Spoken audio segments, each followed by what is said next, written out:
Hey, this is Danny from Scare Talk. Before we get into all the horror greatness, I gotta let you know about Anchor. Anchor is the host site that we use to record our podcast. Anchor will upload your podcast to Apple and Spotify and many other listening platforms. Anchor is completely free, and you can download the app or go to the website, anchor.fm, and you can record straight on there. There's also some cool editing tools that you can use. Did I mention that it's free? Yeah, so if you want to make a podcast, Anchor is the way to go. Go check it out. Now, for the spooky stuff.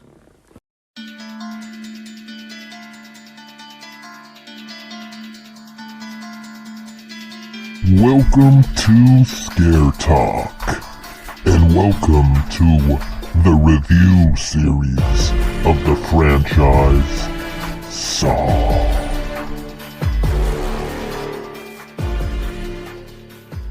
All right, this is Scare Talk. I am Danny, and I'm here with Jammin' Joel. Hey guys, what's up? Jammin' Joel. I like Jammin'. We be jammin'. yeah. So today we're continuing on with the Saw franchise. We are on Saw 6. Yes, we are. Saw 6. So we're 6 movies in. Jigsaw's been dead for 3 movies now. 3 of them, yeah. Yeah. And we're just going to keep going, though. You know, there's more. There's more to do. Are. Yep. There's 2 more to do, plus I guess Spiral's technically I doubt they might bring up Jigsaw a couple times, but he's not going to have any part in it. So yeah, 2 more with the actual Jigsaw. Yeah. After this. Okay, so Joel, who is in this one? This one, surprise, surprise, stars Tobin Bell as Jigsaw. He was in Wolf Mountain, Gates of Darkness, Ice Cream in the Cupboard. Oh, Ice Cream in the Cupboard. Yes, Secrets what is Indian that? in the Cupboard. All right. I have no idea what that one is. Okay. Also Costas Mandalore. We've talked about him a couple times now. He is in X, The End Time, which is actually a 2022 movie coming out here next year. Someone Dies Tonight. Okay. And Cash Collectors. All right. And then we've got Peter Outerbridge, who plays William. He's in Cool Running, Lucky Number 11, and Silent Hill Revelation. So he's got some movies under his belt there. Yeah, some like known films. Yeah, some known movies. And this one was written by Patrick Melton. We've talked about this guy before as well. He wrote Scary Stories to Tell in the Dark, Saws 4 through 7, and The Neighbor. And also Marcus Dunstan, who's done the exact same. Okay. So, and then it was directed by Kevin Greutert. He directed Saw 7, Jezebel, and Visions. Okay. Cool. Yeah. So this one is about, Agent Strom is dead, and FBI agent Erickson draws near to Hoffman. Meanwhile, a pair of insurance executives find themselves in another game set by Jigsaw. There you go. Oh, man. So it's following kind of the same formula. We have the overarching story of Jigsaw, and then we have the game that's going on meanwhile. So pretty much the same format. Yeah, pretty much. This one, and I believe most of them have been like that, where there's kind of this Jigsaw story, but then there's a game going on at the same time. Yeah. So, you're at this point, it's hard to come up with something different. Yeah. You're putting new pieces to the puzzle together while you're also watching a game and all the traps and stuff. Yeah. It's funny because I think Saw 4, I mentioned that like Saw 1 through 3 were the definitive Saw trilogy, and then Saws 4 through 6 were more the Hoffman trilogy. Uh-huh. And it's strange that it was written by the same people. Yeah, that's 4 true. through 6 were written by the same people. Well, Yeah. 7 too, but Hoffman's not really in that one very much. But it's just like, I think he was a character that was briefly in 3, Hoffman. Like, he wasn't really shown too much. But I think when I looked him up, it said he was in Saw 3. Yeah. So, like, the writers wanted to give him, a chance to shine, I guess. Yeah. with this new trilogy. Yeah. And so yeah, I thought that was kind of interesting because it does feel like it was written by the same people. It really does. Especially 5 and 6. Yeah. It feels like it's like all one big movie. Yeah. Yeah, no, definitely. And in the next two, this one and the final chapter. The final chapter. Yeah. I like Hoffman more in these next two movies. So he kind of grew on me in this one and in the next one. So yeah. But we'll get to that. Mm-hmm. Yeah. Okay, so this one, like the synopsis says, there's basically an insurance company that has been screwing people over with healthcare, basically only allowing healthy people to get their insurance based off of an algorithm that the owner kind of came up with his little formula that calculates the risk of the patient, and that will determine if they get coverage or not. And John was denied coverage of a treatment he wanted to. It was like an experimental. Yeah. And he was denied coverage of it, and so you get what you get when you cross the jigsaw. So what did you like about this one? I liked the whole health insurance background of this one. It's not going to, if health insurance agents aren't going to like it very much because it doesn't shine a very good light on health insurance agencies. But I feel like this one was a lot more political than any of the other ones at this point. And I liked that aspect of it. It was different.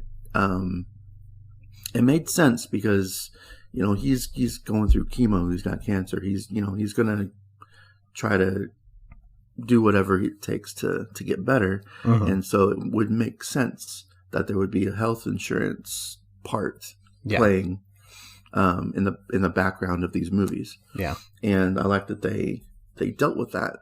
One of the cops came back from part 5. She got shot in the face. Yeah. And she lives just to die in this one. Yeah. And they're on the they're figuring out that Hoffman was the one behind everything. So I liked that as well. That like backstory there with them figuring everything out. And what'd you think of that first trap with the scale? Actually, I did have a note in here saying I like the opening scene. That was an intense scene. Yeah, probably one of the more intense so far, I would say. Yeah, the guy was kind of stupid. Going for like the middle section of this, I mean, come on. You're gonna, the whole thing is to put as much weight as possible on the scale, and you're gonna start with your stomach. Like, all right. I mean, he's got some extra stomach there, I guess he was thinking, so he wouldn't miss it. But I don't know. But you're not gonna live. Like you're gonna bleed out for sure if you're just cutting up your stomach like that. And the girl just the back and forth, how Saw does the whole just the flashing and the editing of it again with those certain scenes. I don't remember it there being as much editing as far as that goes.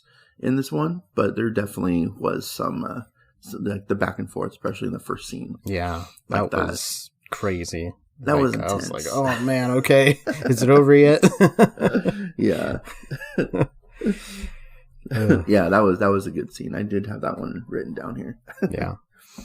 But yeah, so besides what I mentioned, yeah, I think that was probably my biggest positives for it. Okay.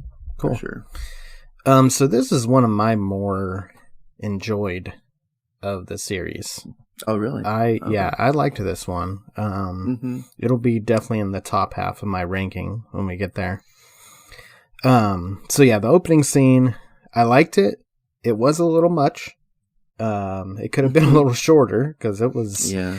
It got intense. to a point where I just wanted it to be over. But that's Saw though, you know. Yeah. That's kind of what you're gonna get, and it gets progressively more intense. And this one, I think, is that opening scene is probably the craziest out of the whole series. Now that I've seen the other ones, I don't think anything gets more crazy than that. Yeah, as far as opening scenes go, Yeah. there is a death that's coming up in one of our future episodes that's the most intense of any death that I've seen. All right. In any of the Saw curious what you which one you're talking about. Yeah. So I did like the story with so there's a couple stories going. The one with the insurance company, the head of the company, he's going through, just like a few of the other movies, there's one character going from like room to room trying to save people. Yeah. Kind of redundant, but It's been done before. Yeah. A couple of times at this point. so he's going through a whole maze of different rooms where he is going to make a choice to, give up some of himself or, go through a bunch of pain or whatever to save one of his employees who works for him. Yeah. So that's pretty much his story. And then there's the story with, what's her name? Jill. Yeah. Jill and Hoffman. And, Hoffman trying to, we find out in the last movie, there was a box that Jill was given. And in our last review, we were like, what's in that box? Yeah, we never saw what it was. Yeah. And so we discover in this movie. They love giving us cliffhangers. Yeah. And it seems when you watch the movie and there's these just things that don't connect, you're thinking, okay, did they forget that they did that? Or, that doesn't make sense. But then in the next movie, they seem to kind of connect those dots. So, I'm wondering if it was purposefully done because they knew, okay, the next one we're gonna, connect it, especially with the same writers. Yeah. It must be. I don't remember back when these were made if it was like known that there was going to be so many of them, or if it was like 1 to 5, and then we're like, okay, 5 did good. Yeah. Let's get 6. We'll see how it does before we decide to to make another one. Yeah, because they definitely left some things open, which I don't know. Like I like that they did that because then it connected. But then if you just watch that movie, you're like, oh, what was that about? And then you have to wait a year to see how that connected. So, the story with her and Hoffman is she got that box and in it was a bunch of envelopes, and each envelope was for one of the insurance company employees. And so she knew that that's what John wanted her to do. That was like one of his final requests. And he gave her, it does some like flashbacks, and he gave her this key, which he said like, you'll know what it's for when the time is right, or, something like that. And so that's why she had that key around her neck in the other movie, which I was like, okay, she just happens to have a key. Wow. But it showed how she got the key. John is very Yoda-like. he, he the lessons he tries to teach and like the way he goes about it. Like he gave her this key how long ago, and now she's had it around her neck the whole time, and now she's gonna use it. Yeah. Like it's I don't know. It's She was just waiting for the right time. To yeah, use it. yeah. You'll know when the time is right. All these stories intersect with one another. Like it's Yeah. it's pretty crazy how. And yeah, there was another thing that I forgot for a positive. There was a line that John says. He goes, "When you see death up close, then you know what the value of life is." Yeah. I was like, that's a good line for, especially for what he's doing. Yeah. For what he's, in his mind, he's doing the right thing for these people to Right. help them, value their life more and fight Yeah. for their life. And turn their So I life thought- around. Yeah. Do better. Which, I mean, he's not God. It's not his. Yeah. Shouldn't be playing God like that, but, whatever. It's a gray area. Gray area, yeah. But that was for what he's doing or what he's trying to do. It was a good line for him, for Yeah. sure. Yeah, definitely. So I'm just gonna write that one down. So, yeah, she gets these envelopes, and we find out toward the end of the movie that one of the envelopes was for Hoffman. And she kept that one. She gave Hoffman the other envelopes, and she kept his. And John wanted her to kill Hoffman, pretty much, because he, killed Amanda, for the most part. Yeah. He set Amanda up. Hoffman did. Hoffman wanted to be the only intern or whatever, I guess. And so, anyways, it was kind of Jill and Hoffman, their cat and mouse game that they were playing. That was going on as well, and it connected Hoffman and Amanda. It connected a lot of the movies together. It did, which I liked. I liked that, and especially watching it in succession like we have been, it makes a lot of sense when you watch it back to back. It makes it, to me, it makes it better. Because I remember seeing this one and thinking it was okay when I saw it in theaters or whatever, but without the fifth one and the fourth one fresh in your mind, you miss a lot of what's going on. Yeah. Unless you do. You're really you'll remember it very clearly. It's a lot that it connects. So I thought that was good. So I thought that the suspense was better. I liked the talk that John had with Will when John's trying to get the coverage for this experimental procedure. And he's talking about how, these politicians, it's not them, it's not, the people, it's the insurance companies that are the problem. Yeah. And I thought that was good, and, it makes insurance companies look bad, but this isn't supposed to represent all insurance companies. This is I'm sure there are some like that, but this is definitely about one particular insurance company. Yeah. Because of his formula that he came up with.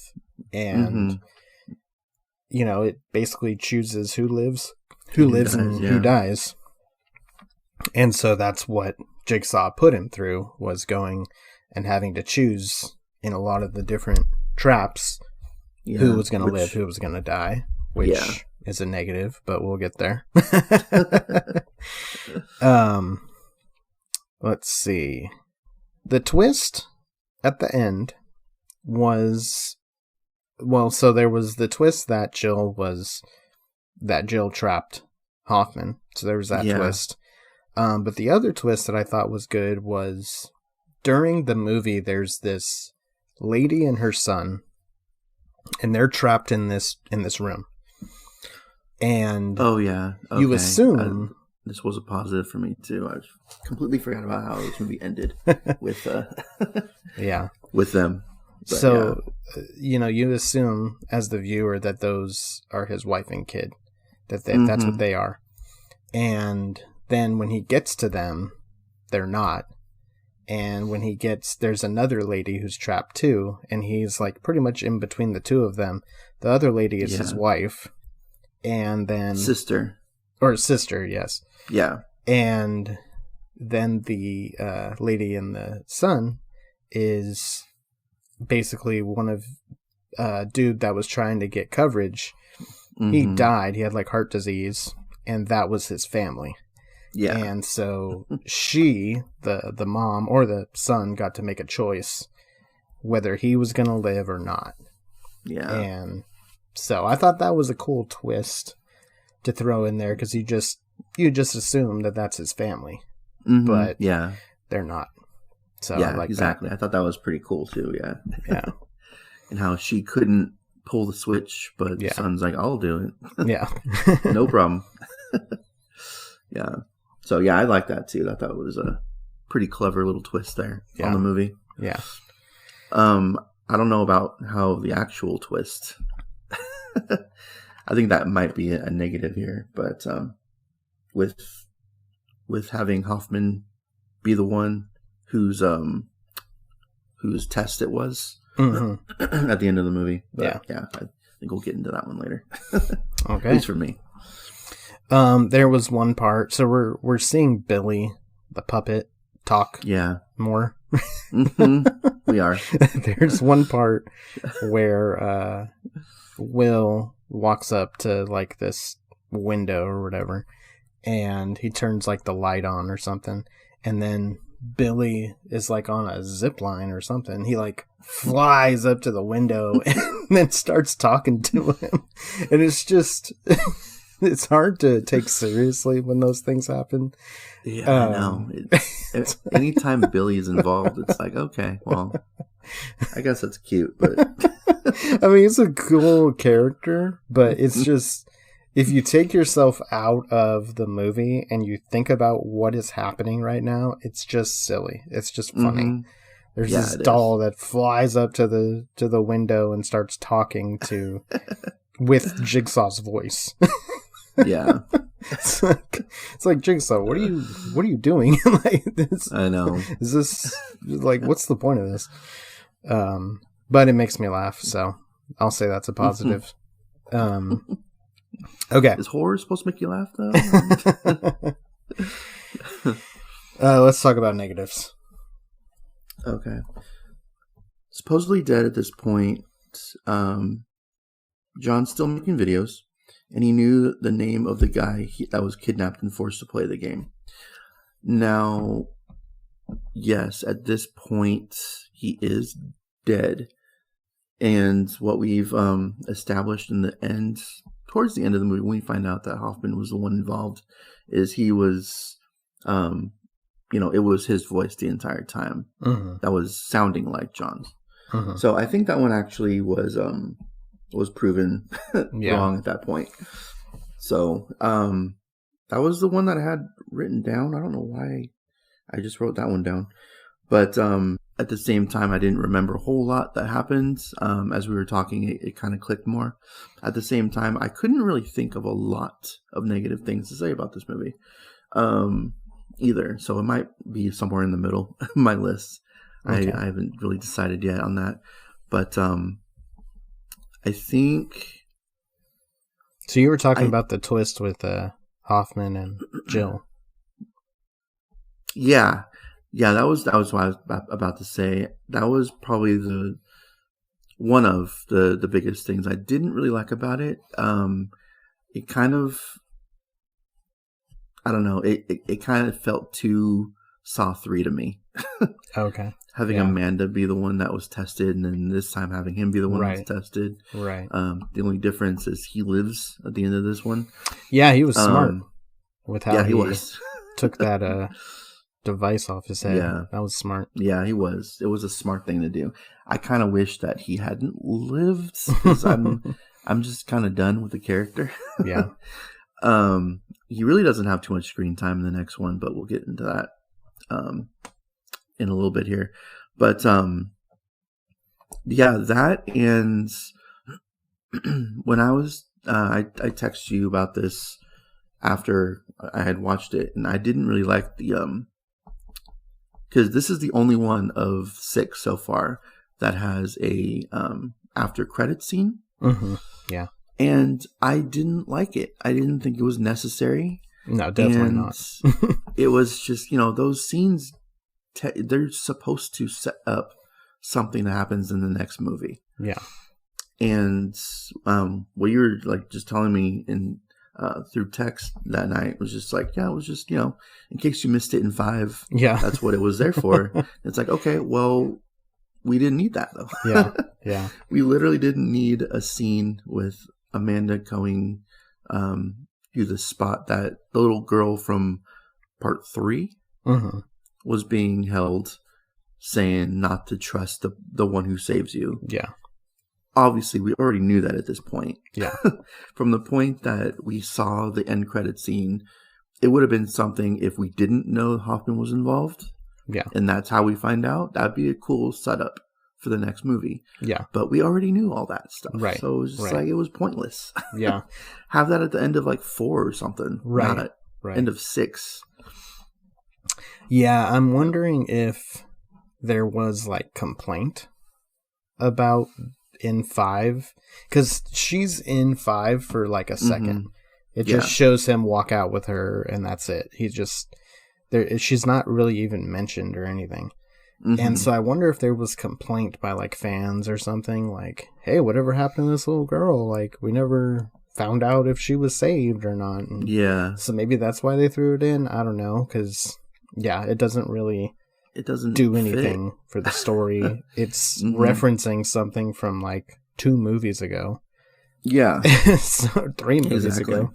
Yeah. So, yeah, I wonder if that was in the theatrical version, or if it was, because I watched it on like Blu-ray. I wonder if it was like added when it was released on video. Yeah, I don't know, because for most of the movies I have the unrated versions, so I don't know what's different between the rated and unrated versions for these movies. Yeah. The movies are still like 90 minutes long, so I doubt much is different, even unrated. But I wonder if that was an unrated type of scene that was thrown in there. Yeah, it's very unrated.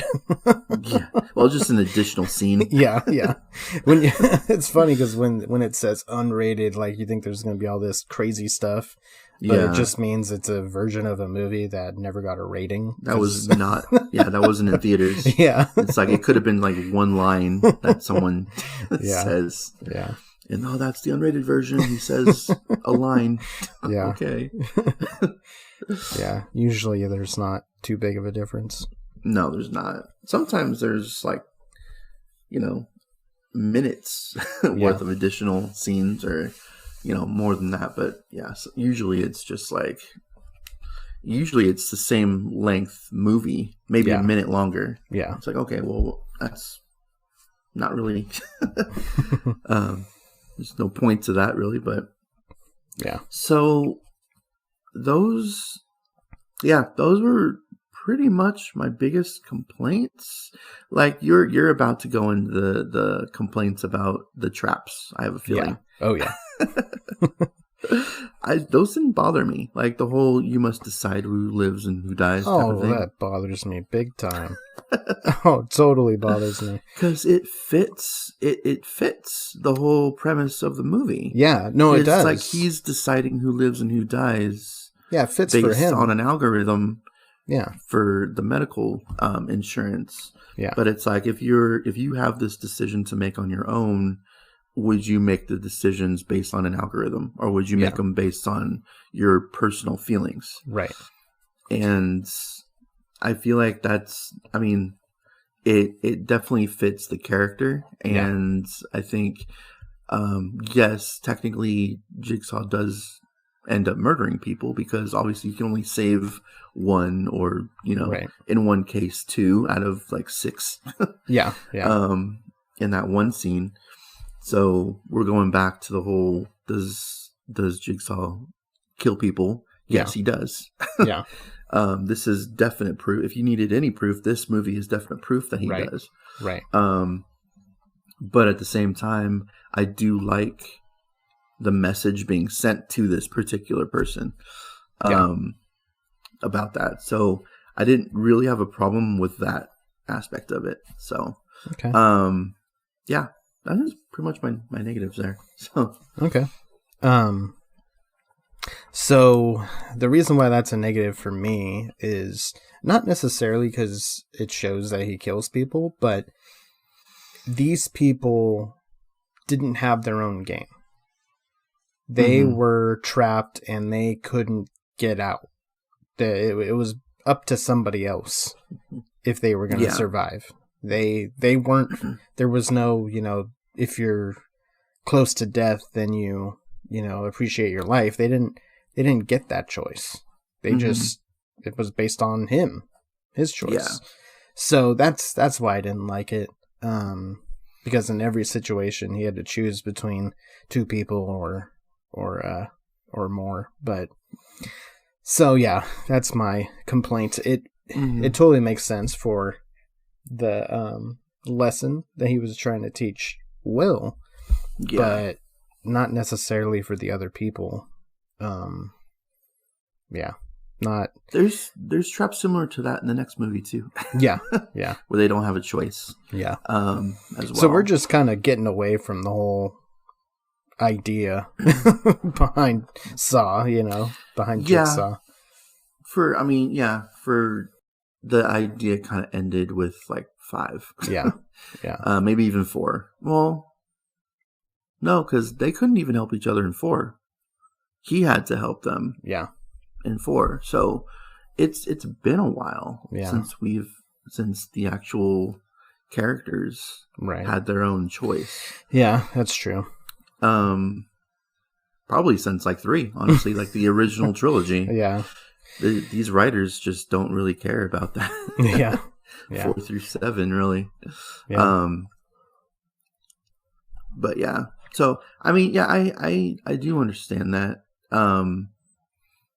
But this was, and yeah, it is kind of unfair to just be like, okay, yes, this one character is going to decide who lives and who dies, and the other people don't have a choice in the matter whatsoever. Right. So it's all like a popularity contest kind of thing. Which one do you like more? But at the same, but it's kind of mixed for me, really, because it was his test. It was, his decision ultimately to not give him health insurance. So it's his test to decide who lives and who dies, type of thing. So it is kind of unfair that they don't have a chance, but at the same time, it was ultimately his test. So, I would say it was a mixed, actually, for me. It wasn't a positive. I would never have put that as a positive at all. Right. But, so. Okay. I got where they were going with it. Yeah, no, it makes sense. It just kind of abandons some of the rules. Jigsaw's philosophy. Yeah. Yeah. Couple more. Okay, so in 5, our complaint was that Hoffman had, John's voice somehow on his original trap. Hoffman's original trap. Yeah. So the way that they kind of rectify that is they unscramble the voice and it turns out to be Hoffman's voice. Right. So, okay. I think that's kind of a cop out. It is Tobin Bell. I mean, come on. Yeah. That was very clearly not him talking. Yeah. And I don't really think there's a device out there that can actually make it sound just like someone's voice like that, to that extent. Like Scream 3. Yeah. That was ahead of its time. Yeah.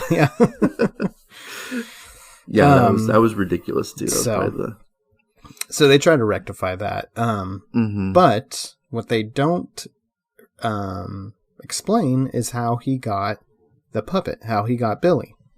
Because in that first trap for Hoffman, it's John's voice, which they then say it's Hoffman's voice, but he still had the puppet in the video. So how would he have gotten the puppet if he had never even met Jigsaw at this point? So they tried to fix it, and then they failed. Yeah. But I did like when they're kind of unscrambling the tape and all the kind of Billy doll. Yeah, he got his own. When they're kind of unscrambling the tape and when they're kind of figuring out what's going on with Hoffman, I felt like there was some good suspense there, like build up to that. So I did like they that. already knew at this point, like they had a pretty good idea. Yeah. At least the main two detectives did. Yeah. That it was him, because they were just like talking to him the whole time. Right. That the tape was being unscrambled, and that scene was good. Yeah. I like that. He kind of goes crazy on them. And then kills them all. Yeah. Then we're really abandoning Jigsaw. Mm-hmm. He's just flat out killing people at this point. Well, they're about to find out his identity. Yeah, can't do that. They had to go, I guess. But yeah, it basically at that point turned into like some like Hollywood movie. Yeah. Like it's not Saw. It's some like blockbuster, like shoot 'em up type of movie. Yeah, at that point. like an action film. Yeah. Yeah, just killing people like that. Yeah. I get it. I understand, his identity had to be, had to remain unnoticed. So people that know his identity have to go. But it didn't feel like a Saw movie at that point. Yeah. So yeah, while I like that scene, I thought that was a good scene. It really changed Hoffman's character, because then throughout the next film, he is that guy. He's just going around killing everybody. Which I kind of liked. I said that it abandons the whole Saw feel, but at least Hoffman was doing something. But he's not Saw. Yeah, he's not. He's not Jigsaw. Yeah.